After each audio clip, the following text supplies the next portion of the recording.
週間に1回のカウンセリングの日なんですけど、そうちょっと前になるんですけど、体調というかメンタルの不調というか病気でなんか全然動画が上げれてない時が春とか夏前にあったから、1個の動画でそういう話をさせてもらって、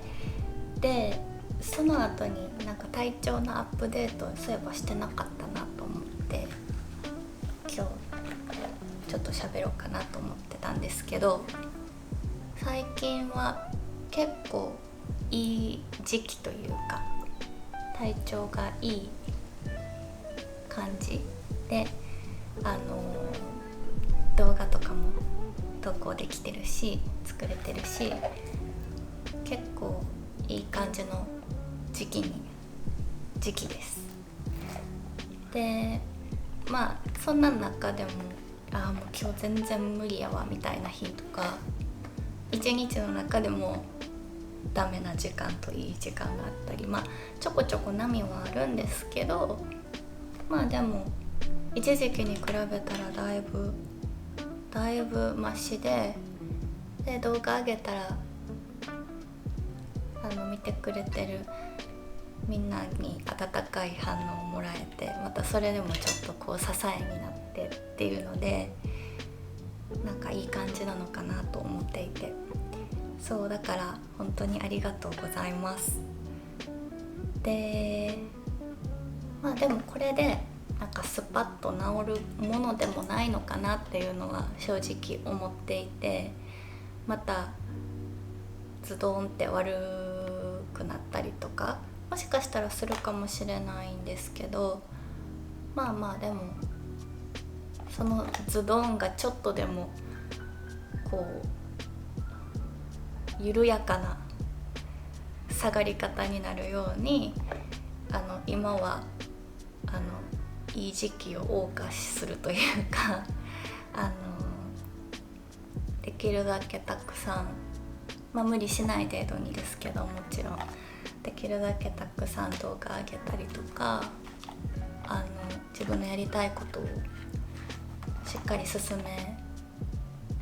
ようかなというふうに思ってます。今日はそう週1のカウンセリングでまた向き合う時間というかなので、ちょっとあんまり行きたくないなと思いつつ、でもこれもちょっとずつ良くなるためのものなので頑張っていきたいと思います。今日はその後ちょっと一人でブラブラしようかなと思ってるので、それも撮れたらいいなと思ってます。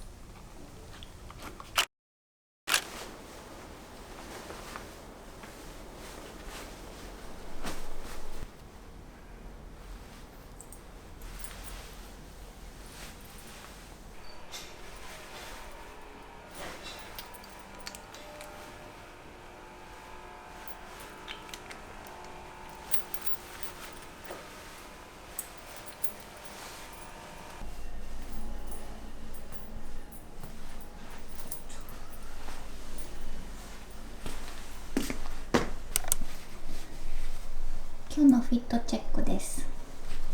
エディションのクロップ丈のシャツにボトムは傭兵オムです。行ってきます。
す。